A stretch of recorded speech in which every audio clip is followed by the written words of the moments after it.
Le secteur du bâtiment est l'un des plus gros producteurs de déchets. Depuis un an, la législation contraint les acteurs du milieu à mieux trier et recycler pour éviter les mises en décharge, limiter l'enfouissement et favoriser le réemploi. En Lorraine, cette filière du réemploi s'organise doucement grâce notamment à deux jeunes architectes qui ont décidé d'agir. Valérie Odile et Jean-Pierre Petit-Colin. C'est un projet ambitieux et innovant qui a été réalisé ici, dans la cour de l'école primaire de Malzéville.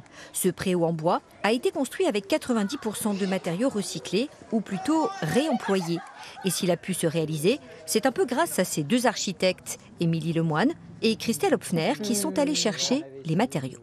Du parquet en chêne comme bardage. Donc ça vient de Montigny-les-Metz, des constructions d'une ancienne caserne.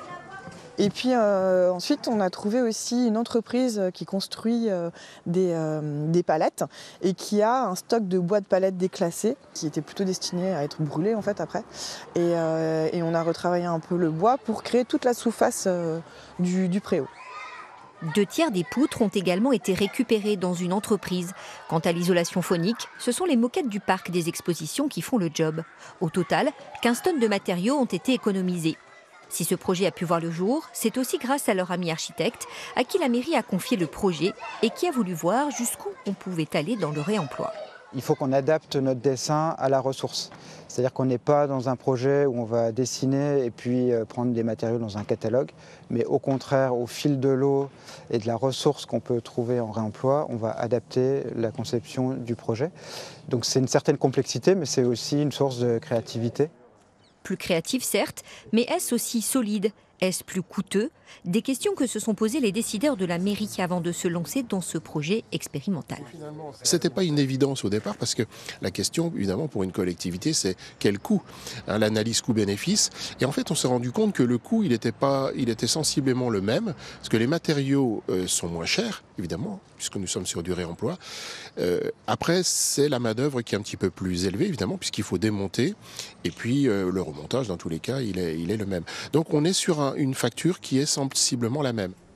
Dans cette recyclerie de la Croix-Rouge, les deux architectes sont partis d'un gisement récupéré dans une caserne à 5 km pour créer un nouvel espace. Elles ont notamment réutilisé plusieurs dizaines de portes vitrées pour des cloisons atypiques.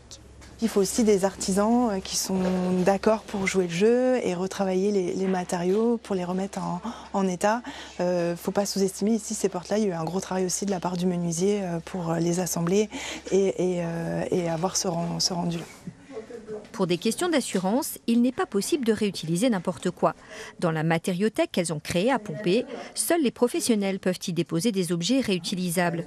Ils sont ensuite accessibles à tous via une plateforme en ligne, réemployer.fr. On peut trouver un peu tous les matériaux qui sont issus de démolition. On trouve aussi des matériaux aussi d'entreprises qui travaillent dans le bâtiment et qui ont soit des fins de stock ou des erreurs de commande ou des choses comme ça. Donc du coup, quand elles font un peu le vide de leur entrepôt, elles viennent déposer ça sur réemployer.fr. Et puis parfois, il y a même aussi des éléments neufs en fait, parce qu'il faut savoir que dans la construction, il y a quand même quasiment 10% des matériaux qui sont jetés qui sont neufs. Donc c'est assez considérable quand on sait qu'il y a plus de 40 millions de tonnes de déchets par an. En créant ce bon coin pour le bâtiment, Christelle Hopfner et Émilie Lemoine espèrent que le réemploi puisse devenir la nouvelle norme. Le secteur du bâtiment est l'un des plus gros producteurs de déchets, mais aussi de gaz à effet de serre. Pour elle, il est urgent d'agir.